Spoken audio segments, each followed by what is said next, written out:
오늘 우리가 읽은 마태복음 5장 본문의 말씀은 우리가 잘 아는 것처럼 산상수훈 안에 포함된 말씀입니다. 산상수훈의 말씀은 예수님의 가르침 그리고 명령이죠. 사랑하는 제자들이 하나님 나라를 누릴 수 있도록 깨닫게 하신 그 말씀들이에요. 지금 중요한 이야기를 제가 읽어드렸습니다. 사랑하는 제자들이 하나님 나라를 누릴 수 있도록 깨닫게 하시는 말씀들이 산상수훈 마태복음 5장, 6장, 7장의 말씀이다 라는 것이죠. 그러니까 이 산상수훈의 말씀만 우리가 제대로 깨달아 알아서 하나님께서 명령하신 말씀에 순종하며 살아간다 그러면 하나님 나라인 의와 평강과 희락의 삶을 살아갈 수 있게 됩니다.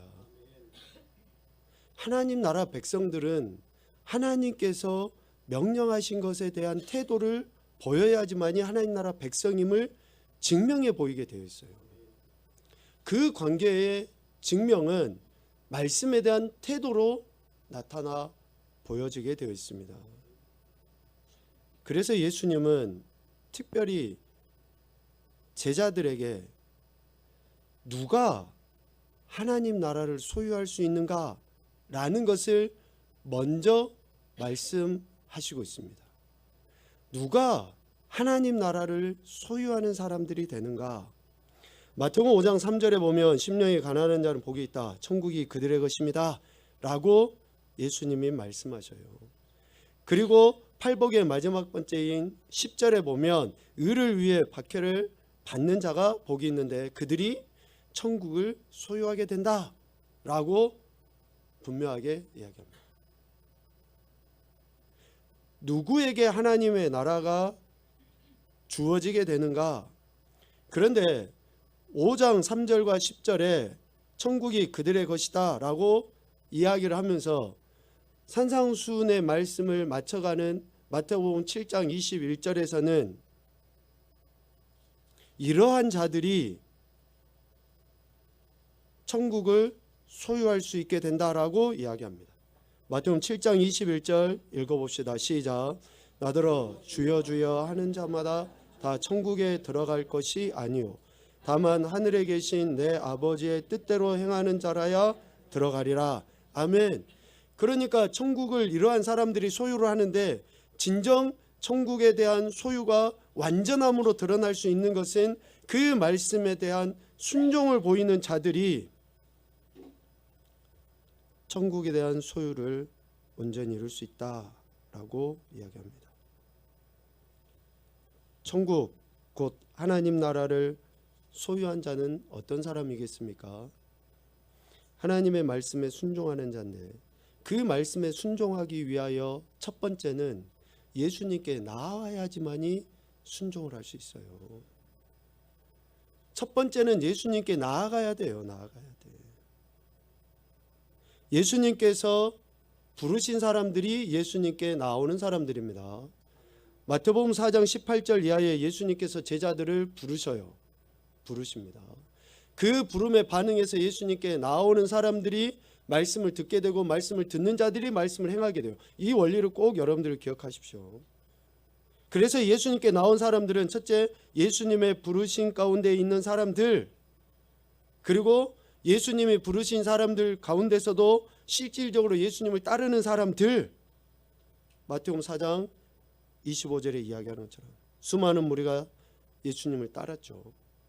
부르신 가운데 반응을 보이고 반응을 보인 자들이 직접 예수님을 따라가는 사람들이 예수님께 나온 사람들이에요. 그 예수님께 나온 사람들은 무엇을 해야 되는 거예요? 예수님의 말씀을 들어야 되는 거예요. 들어야 돼. 그래서 산상수훈의 첫 번째 구절인 마태복음 5장 1절에 예수님께서 이렇게 이야기하시죠. 무리를 보시고 산에 올라가 앉으시니 제자들이 나온지라. 그들이 예수님께 나온 거예요. 부름을 받은 사람들이, 예수님을 따르는 무리들이 예수님께 직접 나와서 그분의 말씀에 귀를 기울인 거죠. 입을 열어 가르쳐 이르시되 이렇게 예수님의 말씀을 듣는 사람들이 결국은 어떻게 할까요? 이제는 예수님과 동행하게 돼요. 마태복음 7장까지 산상수훈의 말씀을 하시고 8장 9장에 예수님께서 기적과 이적과 능력을 보이시고 그런 역사들을 나타내 보이실 때에 예수님께 나와 말씀을 들었던 무리들이 어떻습니까? 예수님과 동행해요. 그 현장에 직접 있는 거죠. 우리가 하나님의 말씀을 들을 때에 하나님께서 우리에게 보여주시는 지금 이 시대에 나타내 보이시는 기적과 이적과 능력이 내 것이 되는 거예요. 그 말씀을 들을 때 내 것이 되는 거거든요. 그렇게 말씀을 들은 자들이 예수님과 동행하게 되고 더 나아가서는 예수님을 통해 세상에 나아가 예수님을 증거하는 자들이 되는 거예요. 마태복음 10장에 예수님이 제자들을 파송하시죠. 그렇게 말씀을 듣는 자들이 예수님의 사역 현장에 동행하게 되고 세상에 파송되어서 그 예수님, 말씀이신 그 예수님을 증거하는 그러한 인생이 되는 것이죠. 그러므로 하나님의 백성은, 천국 백성은 하나님의 말씀에 대한 바른 태도를 취하는 자가 천국 백성이에요. 하나님의 말씀에 대한 바른 태도를 취하는 자가. 그래서 예수님께서는 마태복음 5장 17절 이하에 이런 이야기를 하시는 거죠. 우리 그 소 제목을 보면 예수와 율법 뭐 이렇게 쓰여져 있지만 천지가 없어지기 전에는 율법의 1.1획도 결코 없어지지 않는다. 그리고 다 이루어지게 된다라고 이야기해요. 그러므로 계명 중에 지극히 작은 것 하나라도 버리고 또 그와 같이 사람을 가르치는 자는 천국에서 지극히 작다 일컬음을 받게 된다. 그런데 누구든지 계명을 행하며 가르치는 자는 천국에서 크다 일컬음을 받게 된다라고 19절까지 이야기를 합니다. 하나님의 백성이 하나님의 말씀에 대한 바른 태도를 취하지 아니하면 그는 천국에서 작다고 일컬음을 받게 되지만 계명을 행하고 그렇게 가르치는 자는 하나님의 말씀에 대한 바른 태도를 취하는 자는 천국에서 크다 일컬음을 받게 된다라고 이야기를 하는 거예요. 마태복음 5장 17절부터 20절까지의 이 말씀은 우리가 하나님의 백성으로서 그 말씀에 대한 태도가 매우 중요하다라는 것을 이야기해요. 그 태도를 보이는 자들이 하나님 앞에 예배하는 자가 되고 그 태도를 보이는 자들이 하나님을 삶의 현장에서 증거하는 자들이 되기 때문에 그렇습니다. 말씀에 대한 태도가 바르지 않는 자들이 예배드린다. 말씀에 대한 태도가 바르지 않는 자들이 예수님을 증거한다. 어떤 능력이 나타날까요? 어떤 기적과 이적이 드러날 수 있겠습니까? 오늘 우리는 예수님의 부름을 받고 예수님 앞에 나온 인생입니다. 하나님의 은혜에 의하여 구원받은 천국 백성인 줄로 믿습니다.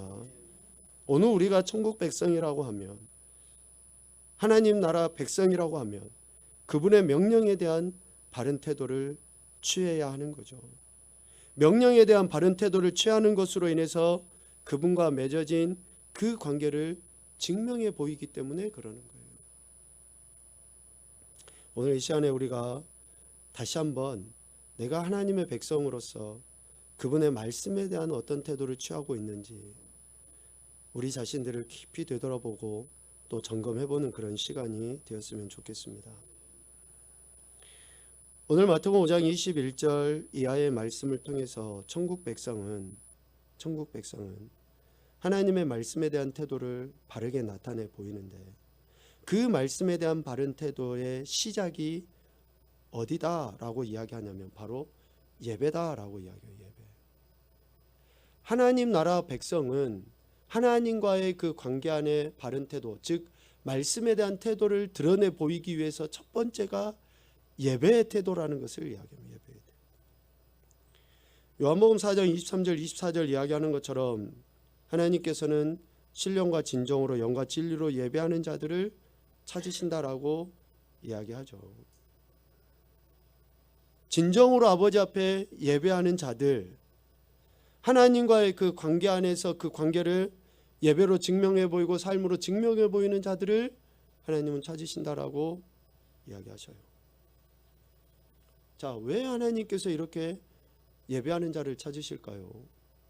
미안하지만 우리가 예배 안 해도 하나님은 홀로 영광 받으시고 홀로 찬양과 영광과 기쁨 그 존재 자체예요. 하나님은 우리가 뭔가를 해서 하나님이 영광 받으시고 안 받으시고 그런 문제가 아니라고요.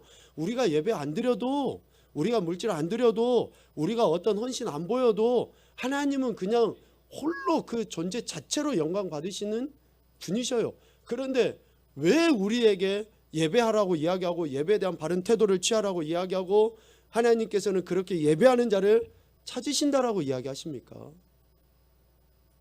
이것은 하나님이신 예수님께서 이 땅에 육신의 몸을 입고 오셔서 하나님과 우리 인간을 화목하게 하셨기 때문에 그 화목하게 된 존재로서 하나님께 예배하는 그러한 인생이 돼야 될 것에 대해서 말씀하셨기 때문에 그러는 거예요. 우리 지난 로마서 말씀 때 읽었죠. 로마서 5장 10절 11절 말씀 봅시다. 시작.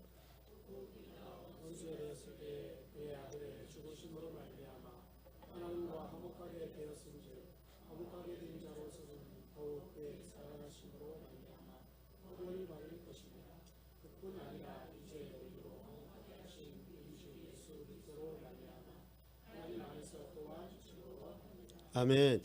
예수 그리스도께서 하나님과 우리 사이에 화목제물이 되셨기 때문에 우리가 화목제물 된 예수 그리스도로 말미암아 아버지 하나님께 나아가 예배하기를 하나님은 기대하시고 기다리시고 바라시는 거예요. 그러니까 우리의 예배 안에는 십자가 지신 예수 그리스도 그분을 통해서 예배하는 것이에요. 그러할 때에 하나님께서 영광 받으시는 거죠. 다른 사람들도, 다른 종교들을 가진 사람들도 다 예배한다고 해요. 똑같이 이야기해요. 그러나 그들 안에는 화목제물이신 예수 그리스도가 빠진 예배예요. 그러한 예배가 아니라 화목제물 대신 예수 그리스도로 말미암아 아버지 하나님께 우리 자신을 드리는. 그래서 사도 바울은 천국 백성된 우리에게 로마서 12장 1절 말씀을 통해서 강력하게 권면했지 않습니까? 너희 몸을 하나님 기뻐하시는 거룩한 산제물로 드려라 라고 그렇게 강력하게 권면했던 거예요. 우리가 우리의 자신을 하나님께서 기뻐하시는 그러한 제물로 온전히 올려드리는 것, 이것은 우리의 힘으로도 우리의 능력으로도 내 종교적인 그러한 그 의지로도 되는 것이 아니라 예수 그리스도께서 화목제물 되어 주심으로 인해서 그것이 가능하게 되었다라는 것을 이야기합니다. 그래서 천국 백성의 첫 번째 모습은 예배예요. 예배. 하나님께 대한 예배. 그 예배로 인해서 나의 정체성을 드러내 보이고 그 예배로 인해서 나를 구원하신 예수 그리스도를 증거해 보이는 그런 삶을 살아가게 되는 것이죠. 이렇게 천국 백성이 하나님께 예배하는 태도를 보일 때에 하나님께서는 어떠한 은혜를 주시냐면요, 예배를 통해 말씀을 생각나게 하셔요. 예배를 통해서 이렇게 예수 그리스도 화목제물이신 예수 그리스도로 말미암아 우리가 하나님께 예배를 드릴 때에 하나님께서는 우리에게 하나님의 말씀이 생각나도록 하시는 그 은혜를 베풀어 주셔요.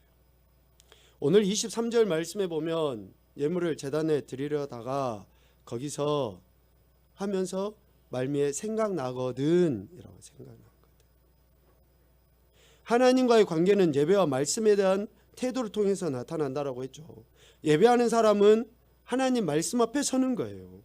그러니까 천국 백성은 예배를 통해서 자신과 삶을 하나님께 드리는 거죠. 예배를 통해.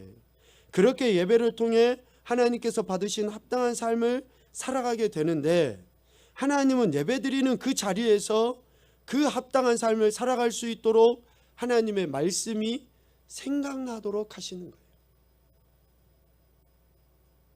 마음이 뜨거워졌다. 그럴 수 있어요. 예배 드리는데. 또 예배 드리는데 어떠한 문제를 어떻게 해결해야 되겠다라는 그런 감동이 있을 수도 있어요. 그런데 보다 더 분명하게 예배를 통해서 하나님께서 우리에게 주신 은혜는 말씀에 대한 생각남이라는 거죠. 하나님의 말씀이 생각나게 되는 것. 그래서 예배하는 자가 자신과 삶을 점검해 볼 수 있도록 하나님께서는 역사하시는 거죠.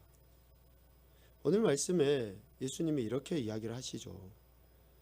예물을 제단에 드리려다가 거기서 네 형제에게 원망 들을 만한 일이 있는 것이 생각나거든.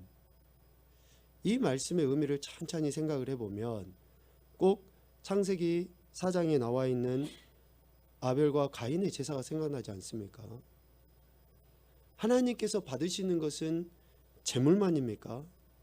하나님께서 받으시는 것은 제물과 그 제물을 드리는 사람의 삶의 태도를 하나님은 기억하시고 받으시는 거죠. 그래서 아벨과 그의 제물, 가인과 그의 제물이라는 단어를 써 가시면서 하나님께서 받으시는 제물과 받지 않으시는 제물에 대해서 명확하게 구분해 놓으셨던 것 아닙니까? 그러므로 하나님께 예배하는 자들은 예배를 통해서 하나님께서 생각나게 하신 말씀으로 말미암아 하나님의 선하시고 기뻐하시고 온전하신 뜻을 삶의 현장에서 증명해 보이는 거예요. 하나님께서 예배를 통해 우리에게 말씀하시고 말씀이 생각나는 것을 가지고 우리가 하나님을 기쁘시게 하고 영화롭게 하는 삶의 태도를 그렇게 실질적으로 살아내야 한다라는 것이죠. 이 전체가 뭐예요? 로마서 12장에서 이야기하는 것처럼 합당한 예배, 하나님이 받으시는 예배라는 거예요. 예물을 드리는 것으로 끝, 내가 이 자리에 앉아 있는 것으로 끝, 그것이 아니라 매 순간순간 예배 때마다 하나님께서는 그 말씀을 우리에게 생각나게 하셔서 우리 각자가 하나님이 기뻐하시고 원하시고 우리를 온전케 하신 그 하나님의 뜻을 우리 삶의 모든 영역 속에서 살아내는 것이, 그것이 합당한 예배, 영적인 예배, 하나님이 받으시는 예배라는 것을 이야기해요. 그러니까 앉아서 거기 끄떡끄떡하고 듣는 것으로 멈춰서는 안 됩니다. 예배 끝나고 나서 은혜 받았습니다, 그것으로도 끝나서도 안 돼요. 예배 드리고 나서 목사님 수고했습니다, 이것으로도 끝나서도 안 돼요. 우리가 하나님 앞에 예배를 드렸다라고 하는 것은 결국 어디까지 이루어져야 되는 거예요? 내 삶에서 하나님을 영화롭게 하고 기쁘시게 하는 태도, 그 생각나게 하신 말씀을 내 삶에서 살아내는 것으로까지 드러날 때에 그것이 하나님께 합당한 예배고 하나님이 받으시는 예배라는 거예요. 그래서 우리가 지금 앉아서 드리는 이 시간은 어쩌면 시작이에요. 시작. 이 시작점이 예배를 드리고 이 문을 나가서부터 또 다음 예배 이 자리에 앉을 때까지 어떻게 내가 그 하나님이 하신, 내게 생각나게 하신 말씀을 삶에서 살아내느냐. 여러분, 예전에 한창 유행했던 그 문구가 있었잖아요. 예배 성공합시다. 예배 성공합시다. 예배 성공합시다. 이것은 정교인이 다 같이 앉아서 그냥 이 시간에 예배 드리는 정도의 문제가 아닙니다. 진짜 성공한 예배는 여기에서 하나님의 말씀이 내 안에서 생각나서 내 삶의 현장에서 그렇게 증명되어지는 것까지 나타나 보여질 때에 그것이 예배의 생각, 그 성공, 예배의 성공이라는 거죠. 그런데 우리가 이 예배, 즉 이 시작점인 이 예배의 자리에 나와서 앉기 전까지, 이 자리에 앉기 전까지 오늘 말씀에 보면 어떤 일이 있었습니까? 5장 22절에 보니까 형제에게 대해서 노한 상태로 이 자리에 앉을 수 있어요. 형제에 대해서 라가라 라고 욕설을 한 상태로 이 자리에 앉을 수도 있어요. 또 형제에 대해서 미련한 놈이라 라고 질책하고 이 자리에 앉을 수도 있습니다. 하나님께 예배하는 자가 예배 전에 형제들과 이러한 감정적이거나 상황적이거나 이러한 행동을 할 수 있어요. 그런데 예배 자리에 와서 딱 앉았는데 나는 그러한 생각 없이 지나쳐서 이 시간 예배하면 된다라고 여기지만 하나님의 말씀이 생각나요. 어떤 말씀입니까? 5장 21절에 보면 살인하지 말아라. 누구든지 살인하면 심판을 받게 된다. 라고 하는 그 하나님의 말씀이 생각이 나요.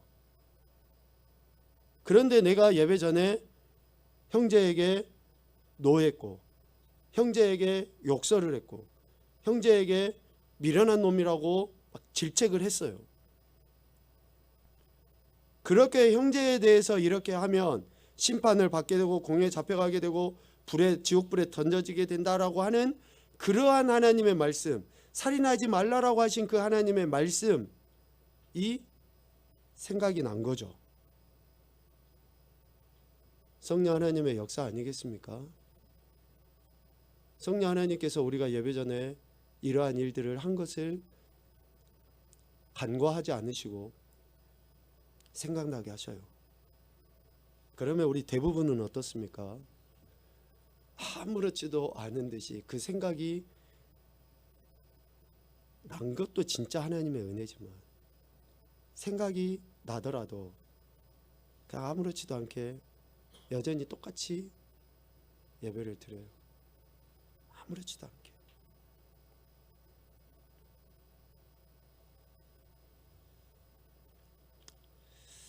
좀 우리가 하나님 앞에 진솔하고 정직했으면 좋겠습니다.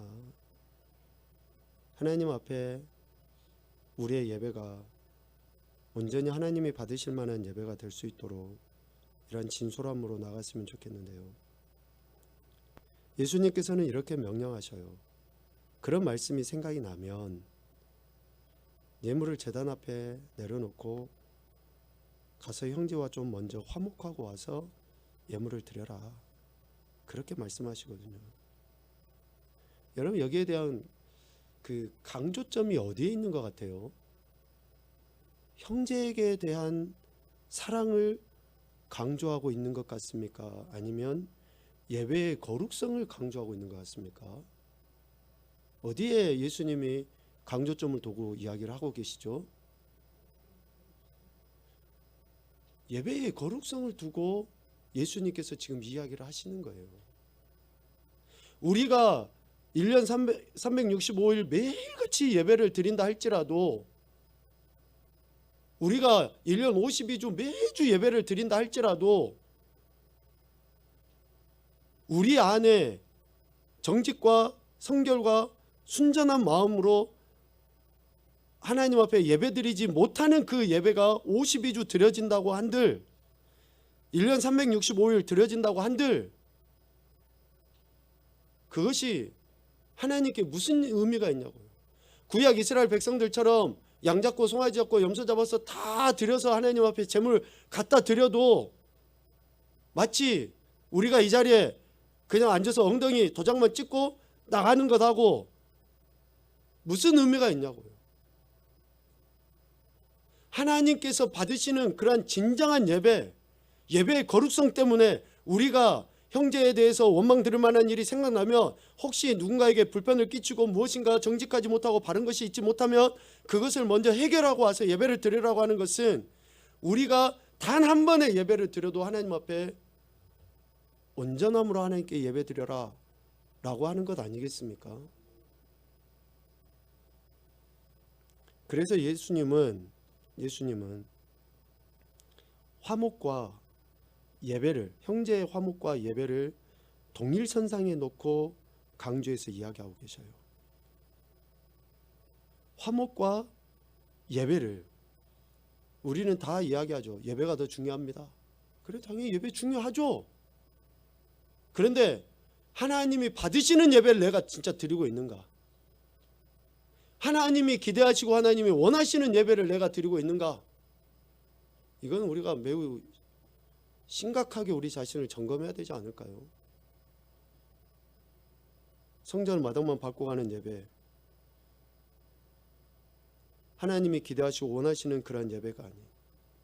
그래서 하나님과의 관계를, 즉 예배에 대한 태도로서 하나님과의 관계를 어디를 통해서 증명해 보여야 됩니까? 사람들을 통해서, 사람과의 관계를 통해서 증명해 보이는 거예요. 사람들과의 관계를 통해서 내가 하나님께 대한 예배의 태도를 이렇게 보이고 있다는 것이 증명되어 보여야 돼요. 시편 15편 말씀 1절부터 4절 전반부까지 한번 읽어봅시다. 시편 15편입니다. 시작.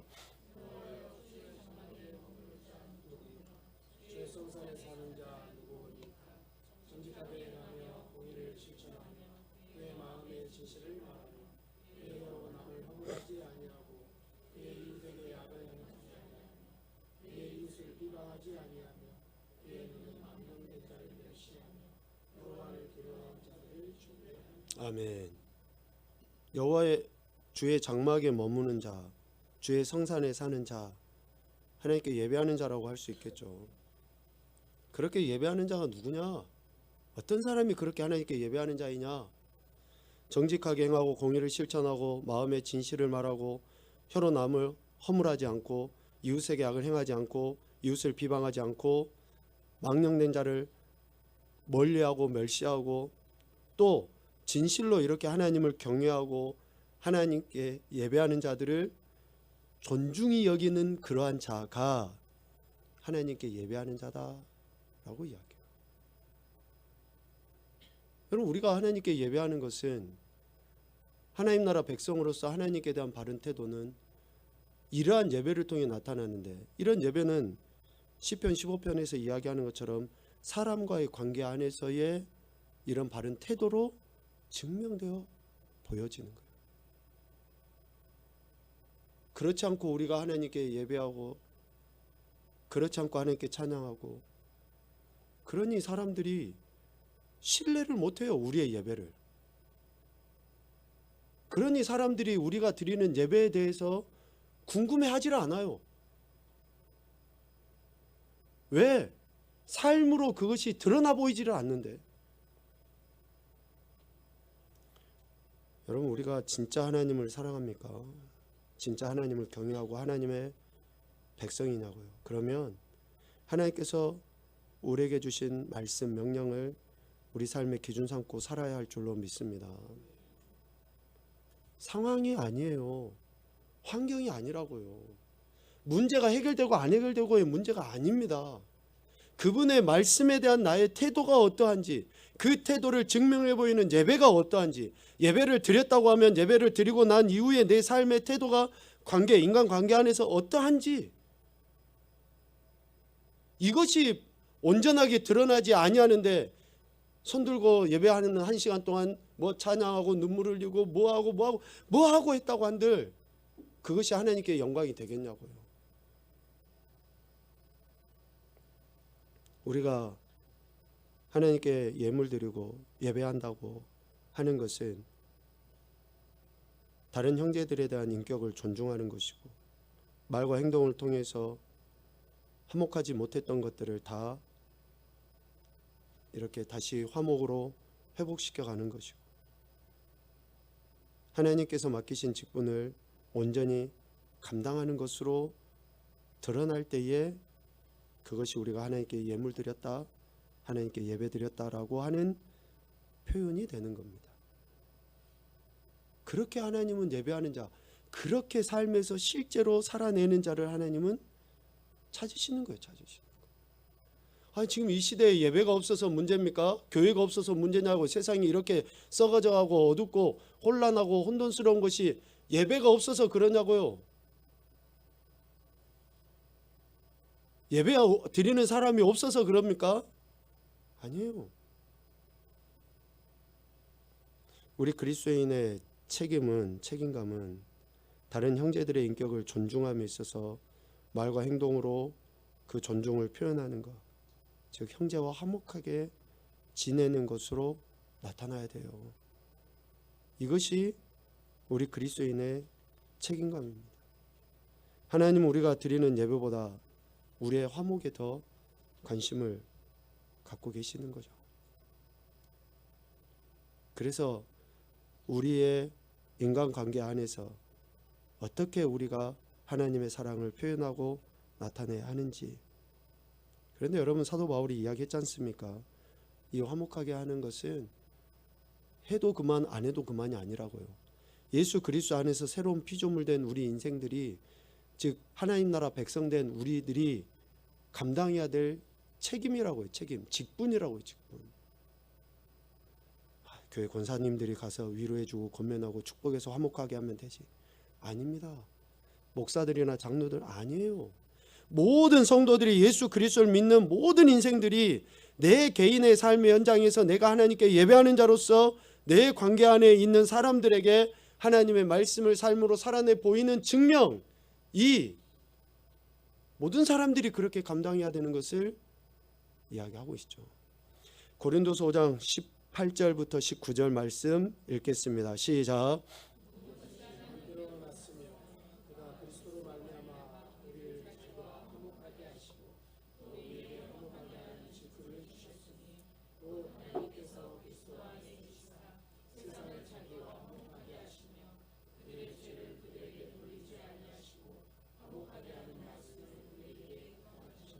아멘.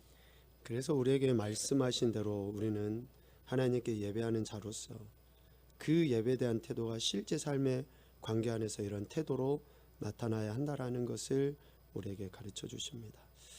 1월 한 달 동안 우리가 화목하라 하신 그 명령, 또 그리스도인의 책임과 또 의무에 대한 이 말씀들을 잊지 마시고 하나님께 예배하는 자라는 것이 우리 모든 관계 안에서 이렇게 증명되어 보여짐으로 인해 하나님께는 영광이, 또 우리 공동체 안에는, 특별히 여러분의 각 가정 안에는 하나님께서 주신 놀라운 평강의 복이 넘쳐나실 수 있기를 주님의 이름으로 축복합니다.